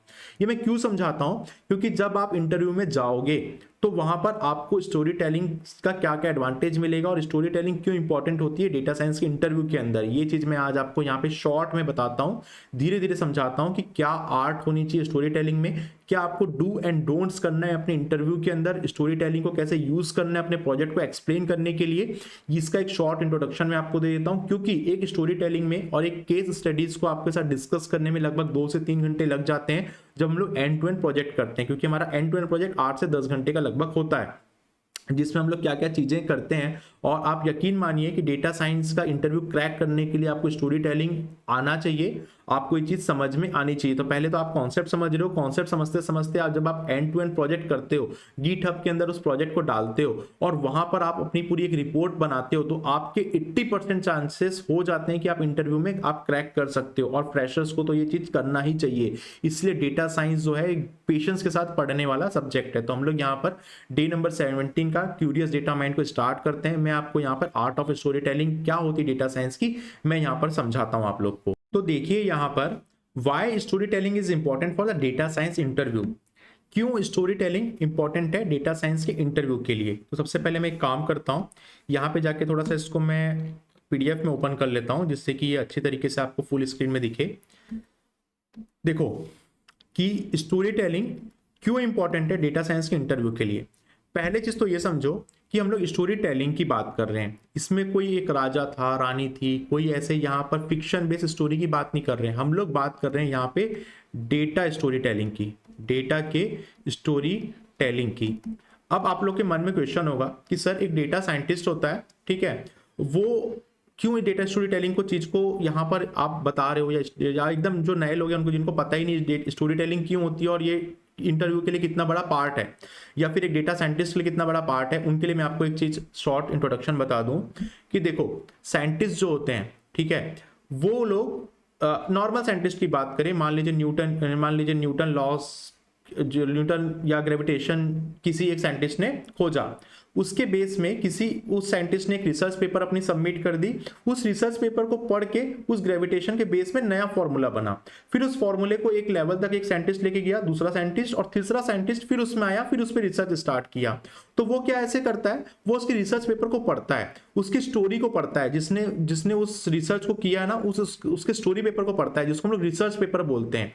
ये काम होता है एक डेटा स्टोरी टेलिंग का, कि आप इजिली कम्युनिकेट करोगे और कैसे कैसे आप उस अपने जो प्रोजेक्ट है उसको समझाओगे, ठीक है, रियल टाइम में ये चीज होती है, तो आपको इस चीज को समझना है। और ये क्वालिटी कोई भी इंटरव्यूअर चाहता है, चाहे आप फ्रेशर हो, आप चाहे कुछ भी हो, क्योंकि आप डेटा साइंटिस्ट के इंटरव्यू के लिए बैठ रहे हो, वहां पर आपको पैकेज लगने वाला है 25 lakhs, वहां पे आपको पैकेज लगने वाला है 40 lakhs, वहां आपको आउट ऑफ बॉक्स आके आप जितना पैकेज आप सोचे नहीं होगे उससे ज्यादा लगने वाला है, लेकिन उतना स्किल सेट आपको चाहिए ही चाहिए, ठीक है। तो इतना तो एक्सपेक्टेशन नहीं की जाती है फ्रेशर्स के साथ, लेकिन यदि आपके पास ये स्किल सेट है स्टोरी टेलिंग की, तो आप डेफिनेटली बहुत अच्छा पैकेज आप ग्रैब कर सकते हो। और आने वाले 2 डिकेड, मान लीजिए 2 डिकेड मतलब 10 साल का एक डिकेड होता है, 20 साल तक आप एआई के साथ, डेटा के साथ खेल सकते हो और बहुत अच्छे तरीके से अपने कैरियर को लेके जा सकते हो, क्योंकि आगे आने वाली जो हमारी टेक्नोलॉजी है, जो इस पे काम हो रहा है, केवल फुल स्टैक वेब डेवलपमेंट और ऐप डेवलपमेंट अब पुराना हो चुका है। अब हम लोग जो है डेटा साइंस की तरफ जा रहे हैं, हम लोग एआई के बेस में अपने जॉब को लेके जा पाएंगे, अपने पैकेज को इंक्रीज कर पाएंगे। तो यदि आप कम पैकेज में भी आप काम कर रहे हो और आप चाहते हो कि आप स्किल होना चाहते हो, तो आपको ये चीज भी सीखना पड़ेगा, क्योंकि आप इंटरव्यू में जाके लीनियर रिग्रेशन, इंटरव्यू में जाके आप लॉजिस्टिक रिग्रेशन, आउटलायर्स क्या होते हैं, इन बेसिक क्वेश्चन के अलावा भी कुछ चीजों का सामना करोगे। तो आज की क्लास बहुत जरूरी है, मैंने आपको स्टार्टिंग में ही बताया था, मैं हर क्लास में बोलता हूं कि आपको डेटा क्यूरियस माइंड देखना है या नहीं देखना है, आप मत देखो, क्लास खत्म हो गई, मैं आपको बता रहा हूं 5-10 मिनट्स लास्ट में, वो आप मत देखो, लेकिन आज की क्लास में आपको बोलूंगा ये जरूर देखो, क्योंकि मैंने स्टोरी टेलिंग का ये सेक्शन यहाँ पे रखा हुआ है और ये बहुत जरूरी है जब आप स्टोरी टेलिंग को यहाँ पे समझते हो, क्योंकि कई सारे मैंने ऐसे प्रीमियम कोर्सेज भी देखे हैं कई सारे इंस्टीट्यूट के, जहां पर इस चीज को इग्नोर कर दिया जाता है, ठीक है, या फिर कई लाख रुपीज लिए जाते हैं बिजनेस एनालिस्ट और बाकी के कोर्सेज के लिए। तो ये बहुत जरूरी चीज है जिसको आपको मैं यहाँ पर और 10-15 मिनट्स दूंगा और इस पे पूरा आपको चीजें समझाऊंगा। देखो क्या story telling is important for data science interview, because communication, LHS communication, it helps to explain complex data findings to non-technical people। जब आप एज ए डेटा साइंटिस्ट काम करते हो तो आपको नॉर्मल नॉन टेक्निकल पीपल को, जैसे मान लीजिए आपकी कंपनी में CEO है, ठीक है, या CFO है, CEO मतलब चीफ एग्जीक्यूटिव ऑफिसर, CFO मतलब चीफ फाइनेंशियल ऑफिसर, उसको बिल्कुल भी नहीं पता टेक्निकल चीजों के बारे में, तो आप ये नहीं बताओगे उनको जाके कि मैंने सर लीनियर रिग्रेशन लगाया, मैंने ये चीज लगाया, मैंने ये मॉडल लगाया, आप उसको टेक्निकल चीजें नहीं बताओगे जाके, बिकॉज वो वहां पे उस कंपनी का CTO नहीं है, मतलब चीफ टेक्निकल ऑफिसर नहीं है उस कंपनी का, वो CFO है, उसको फाइनेंशियल नॉलेज बस है, लेकिन उसको समझना है कि हम लोग कैसे उस डेटा के साथ काम कर रहे हैं और उससे प्रिडिक्ट करके आउटपुट निकाल रहे हैं जो उस बिजनेस में हेल्प करता है। तो वहां पर कम्युनिकेशन के लिए सबसे ज्यादा हेल्प करता है आपको क्या, स्टोरी टेलिंग, जहां पर आप कॉम्प्लेक्स डेटा को इजी तरीके से समझा सकते हो। जैसे एज ए एग्जांपल हम लोग देखें, लास्ट कुछ दिन पहले ही इंडिया के जो प्राइम मिनिस्टर है मोदी जी, वो एक नीति आयोग, ठीक है, नीति आयोग की मीटिंग में थे। उस नीति आयोग की मीटिंग में केवल उनके सामने 5 डैशबोर्ड के इंटरफेस रखे गए, जिसके थ्रू पूरे के पूरे बजट को, पूरे के पूरे उस नीति आयोग के फाइनेंशियल रिपोर्ट को उन्होंने समझा। तो उन मोदी जी जो हमारे इंडियन गवर्नमेंट के जो हमारे जो प्राइम मिनिस्टर हैं, उनको इतना टेक्निकल चीजें नहीं पता है, लेकिन उनको समझाना जरूरी है। किसको समझाना जरूरी है? कैबिनेट सेक्रेटरीज को।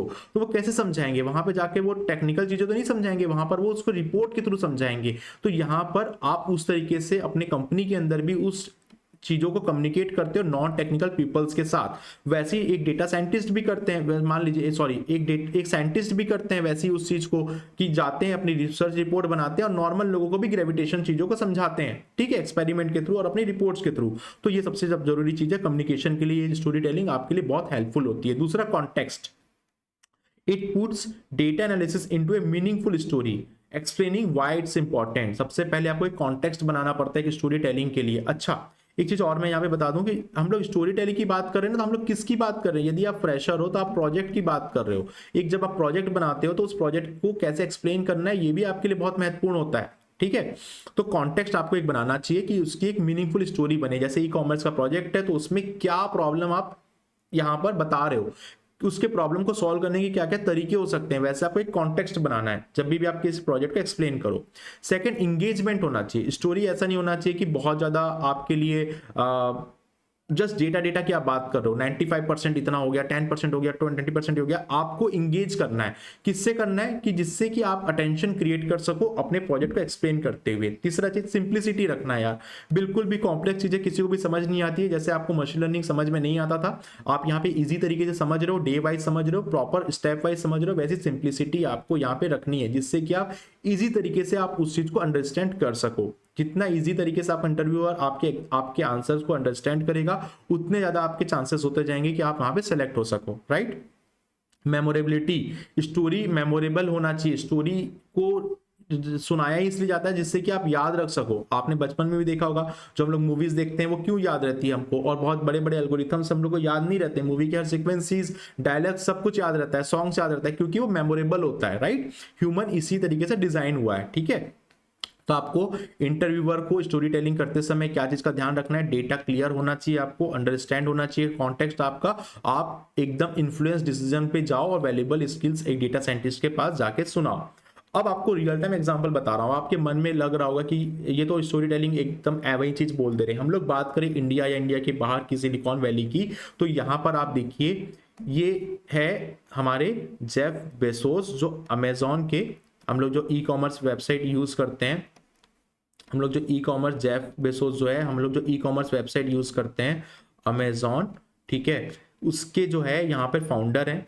इन्होंने पूरी तरीके से पावर पॉइंट को बैंड कर दिया अपनी कंपनी के अंदर। जो उनके CXO है, मतलब चीफ एग्जीक्यूटिव लोग जो हैं उस क्लास के लोगों को, कि मेरे पास पावर पॉइंट लेके, या हमारी कंपनी में CXOs कोई भी पावर पॉइंट यूज नहीं करेंगे।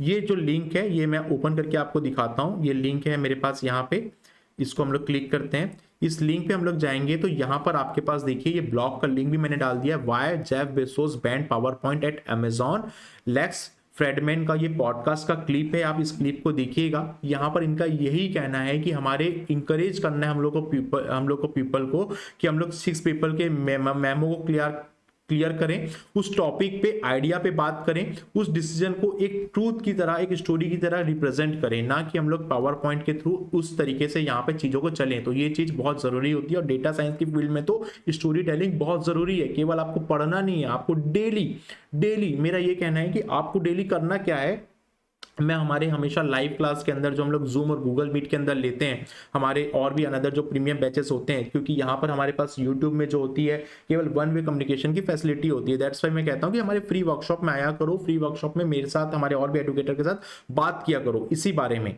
ठीक है। जैसे कि लाइव क्लासेस में आप लोग क्वेश्चन मुझसे पूछते हो, सर कैसे मुझे तैयारी करनी है, तो मैं एक छोटा सा यहाँ पर अब हमारा फ्लो बना हुआ, तो ये चीजें भी मैं आपको बता देता हूँ। जैसे मान लीजिए आप फ्रेशर हो, आपके पास 5 आवर्स का प्लान है, ठीक है। 5 आवर्स के अंदर आप अपना 3 आवर्स दे दीजिए अपने जो भी आपका टॉपिक पढ़ना है, डे वाइज आपको टॉपिक जो पढ़ना है उसको, ठीक है। 1 आवर्स आप रिवीजन पे दो, और जो बचा हुआ 1 आवर्स है, इस 1 आवर्स को पूरा डेडिकेटेड करो आप इंटरव्यू की मॉक रिहर्सल पे। आपको कुछ क्वेश्चंस पहले से पता है, टेल मी अबाउट योरसेल्फ, अपने बारे में बताओ, आपको पहले से पता है। आप अपने प्रोजेक्ट्स के बारे में बताओ, आपको पहले से पता है। आप हर प्रोजेक्ट की स्टोरी टेलिंग की स्क्रिप्ट बनाओ, आपको पहले से पता है। और रोज 1 घंटा आप इसकी प्रैक्टिस करो। और कैसे प्रैक्टिस करना है, चैट जीपीटी का हेल्प लेना है, चैट जीपीटी पे जाना है। चैट जीपीटी पे बहुत सारे आंसर्स आपके क्वेश्चंस के आंसर्स बन जाते हैं, उस आंसर को कॉपी पेस्ट करना है एक ड्राफ्ट पे, एक वर्ड पे, उस वर्ड पे अपने अकॉर्डिंग अपना नाम डालना है, और चैट जीपीटी की जो स्क्रिप्ट है उसको वहां पर सेट करना है, और अपने वर्ड फाइल को तैयार कर लेना है। जब आपके पास हर एक क्वेश्चन का ऐसे 25-30 क्वेश्चन आप बनाओ कि टेल मी अबाउट योरसेल्फ आपसे पूछा ही जाएगा, आपसे एजुकेशन बैकग्राउंड के बारे में पूछा ही जाएगा, आपसे प्रोजेक्ट के बारे में पूछा ही जाएगा, ठीक है। तो आपको ये सब चीजों के बारे में तैयारी पहले से कर लेनी है, क्योंकि आप कितना भी पढ़ लो, आपका जो इंटरव्यू होने वाला है, आपके इंटरव्यू के 3-4 राउंड्स होने वाले हैं जिसमें आपको आधा घंटा देना है, उसमें आपको इंटरव्यूअर को इंप्रेस ही करना है। आपको कितना भी नॉलेज क्यों ना हो, आपको वहां पे इंप्रेस करना ही होगा इंटरव्यूअर को। यही एक हैक होता है, यही एक ट्रिक होता है इंटरव्यू को क्रैक करने का। चाहे आप फ्रेशर हो, चाहे आप एक्सपीरियंस कैंडिडेट हो, वहां पर इंटरव्यूअर को पता है कि आपको सब चीजें नहीं आती है, क्योंकि वो भी उस फील्ड में 8-10 साल से काम कर रहा है, ठीक है। उसको पता है कि ये सब्जेक्ट कितना डेप्थ है, लेकिन वो आपका कॉन्फिडेंस देखना चाहता है, वो आपको इंप्रेस करने का आपका लेवल देखना चाहता है। जब ये चीज स्टार्टिंग से ही पता है, तो क्यों ना आप इस चीज को पहले दिन से ही इसकी तैयारी करो। आप 5 आवर्स की जगह यहाँ पर रोज 4 आवर्स अपने स्टडी पे, 3 आवर्स अपने स्टडी पे निकालो, 1 आवर्स आप मान लो अपने रिविजन पे निकालो, क्योंकि हम लोग आगे की जो चीज पढ़ते जाते हैं, पीछे की चीज भूलते जाते हैं, जिसके लिए आपको नोट्स बना लेना है। और थर्ड चीज आपको ये चीज करना है कि आपको रोज 1 आवर्स उस इंटरव्यू की तैयारी आपको यहाँ पे करनी है। तो ये चीज आपको ध्यान रखना है। और आपको focus point to remember in the interview, क्या आपको इंटरव्यू में रिमेंबर करना है, पहले tell interviewer what you know, आपको क्या चीज पता है इतना तो आप बताना ही है आपको। आप कैसे बताओगे, जब तक आप इसकी प्रैक्टिस नहीं करोगे, आप जब तक आप स्टोरी टेलिंग नहीं करोगे, प्रोजेक्ट को एक्सप्लेन करने की आप हैबिट नहीं डालोगे, डेली आप उस पर काम नहीं करोगे। और इसको काम करने के 2 तरीके होते हैं। पहला तरीका, यदि आप मॉक इंटरव्यू करा सकते हो, जैसे हमारे कोर्सेज में जो है मॉक इंटरव्यू प्रोवाइड किया जाता है आपको, तो आप किसी के साथ मॉक इंटरव्यू करा लो। यदि आप नहीं हो, आप यूट्यूब से पढ़ रहे हो, तो आप क्या करो, अपने सीनियर्स के पास जाओ, उनको बोलो, लिंक्डइन पे जाओ, लिंक्डइन पे आप लोगों को रिक्वेस्ट करो कि मेरे को मॉक इंटरव्यू ले लो, मेरी प्रॉब्लम्स को बता दो, लेकिन तैयारी करके जाओ, है ना।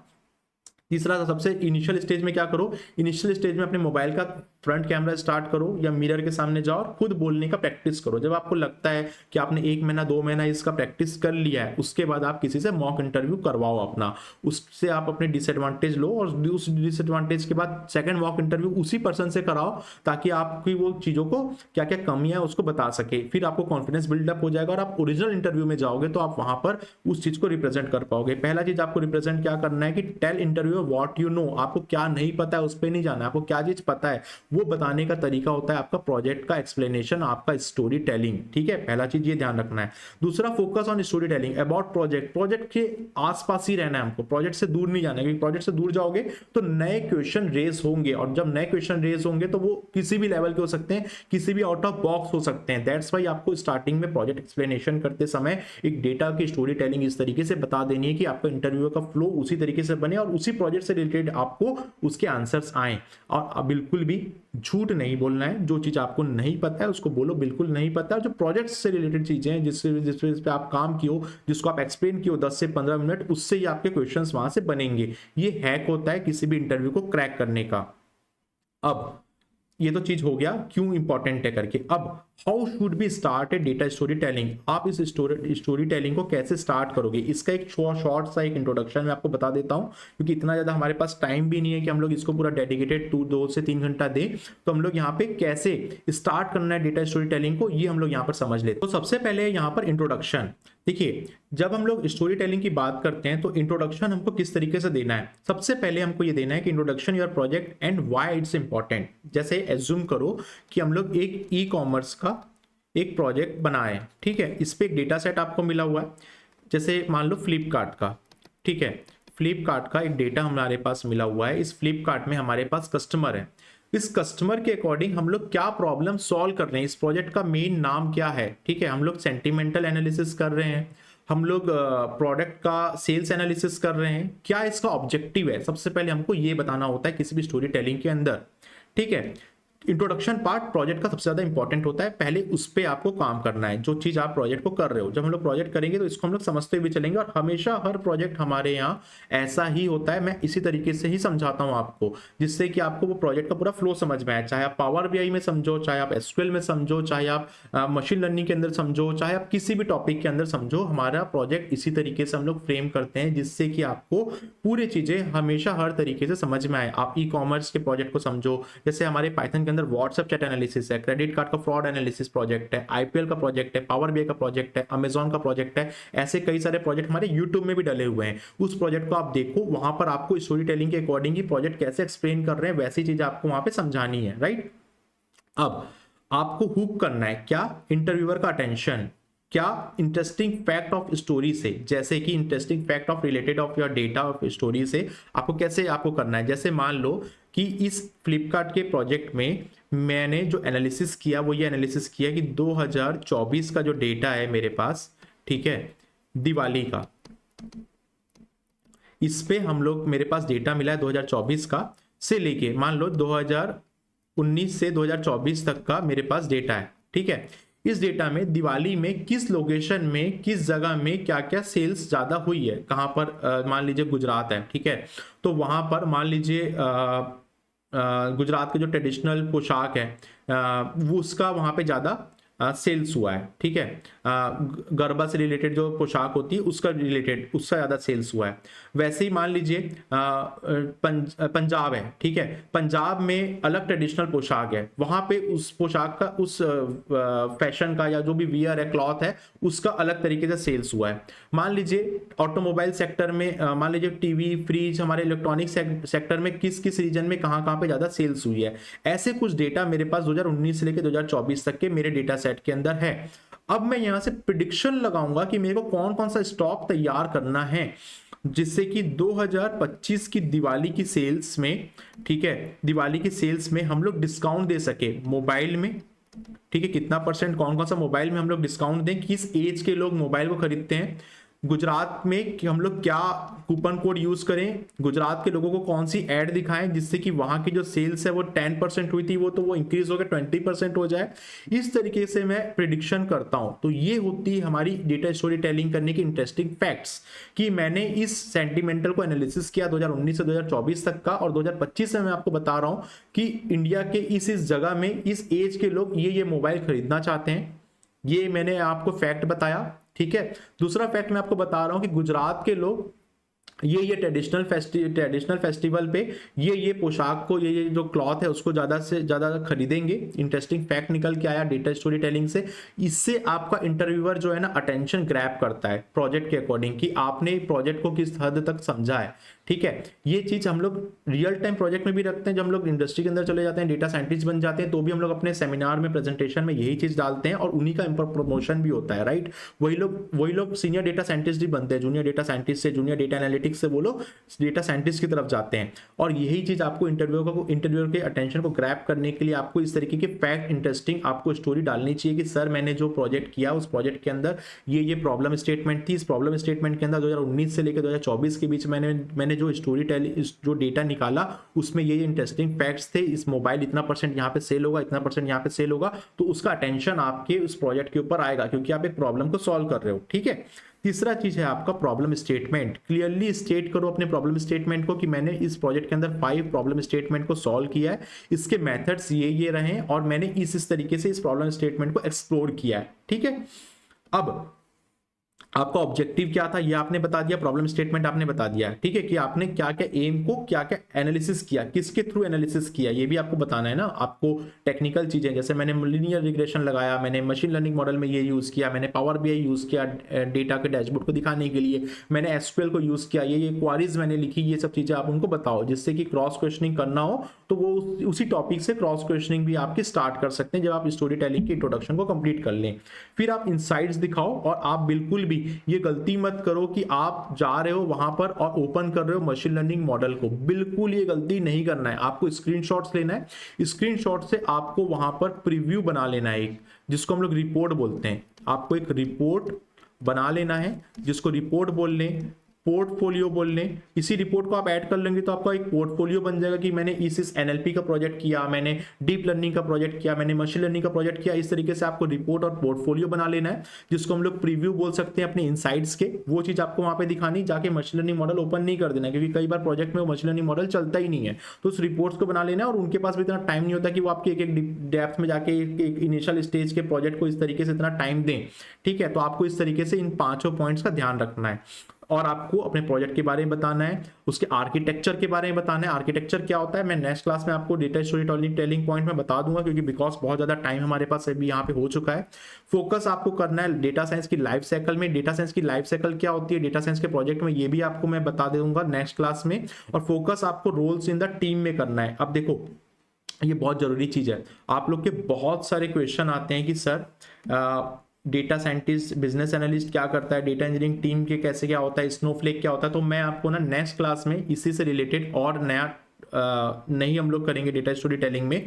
डे नंबर 18 की जो क्लास होगी ना, उसमें मैं आपको या 18 या 19 की जो भी क्लास होगी उसमें डेटा साइंस की लाइफ साइकिल के बारे में बताऊंगा, और आपको ये समझाऊंगा कि डेटा स्टोरी टेलिंग से रिलेटेड आपको कैसे चीजों को समझना है कि डेटा इंजीनियर क्या काम करता है, डेटा साइंटिस्ट क्या काम करता है, और उसके अकॉर्डिंग आपको डेटा स्टोरी टेलिंग आपको समझाना है। क्योंकि ना कभी भी आप किसी भी प्रोजेक्ट में काम करते हो, अभी आप इनिशियल हो, अकेले सीख रहे हो, तो आप क्या करते हो, नॉर्मल आप खुद ही हर काम करते हो, डेटा को क्लीन भी करते हो, डेटा को प्रोसेस भी करते हो। लेकिन हकीकत में ये होता है कि जब आप एक टीम पे अंदर जाते हो, एक प्रोजेक्ट के अंदर जाते हो, तो आपके पास वहां पे एक डेटा इंजीनियरिंग टीम होती है जो आपको डेटा वेयर हाउस में लाके देती है। वैसे ही आप डेटा साइंटिस्ट अकेले नहीं होते, आप इस प्रोजेक्ट के अंदर मान लो 10 से 5 डेटा साइंटिस्ट हो, जिसमें आप जूनियर हो, आपके सीनियर मैनेजर हैं, इस तरीके से लोग हैं।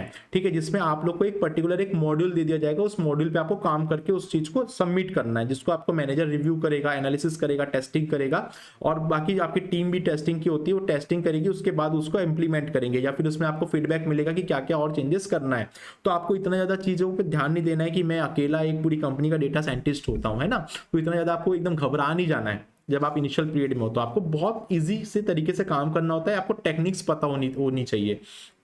एक बड़े प्रोजेक्ट में, छोटे से प्रोजेक्ट में भी मिनिमम 5 से 10 डेटा साइंटिस्ट लग जाते हैं, क्योंकि एक ह्यूमन इतना बड़ा प्रोजेक्ट नहीं बना पाता रियल टाइम का। ठीक है, तो आप अभी जो प्रोजेक्ट्स बनाते हो वो एकदम माइनर प्रोजेक्ट्स होते हैं, जो आप अकेले बना सकते हो, 7-8-10 घंटे में आप उस प्रोजेक्ट को कंप्लीट कर सकते हो। लेकिन जो इंडस्ट्री के प्रोजेक्ट होते हैं, जिसमें बड़े प्रोजेक्ट होते हैं, उसमें आपको 3-3, 4-4, 6-6 महीना लगता है, जिसमें आप जो है एक डेटा साइंटिस्ट टीम के साथ काम करते हो। तो वहां पर आपको रोल भी बताना पड़ता है कि फोकस क्या रोल पे, किस डोमेन पे आपने काम किया है।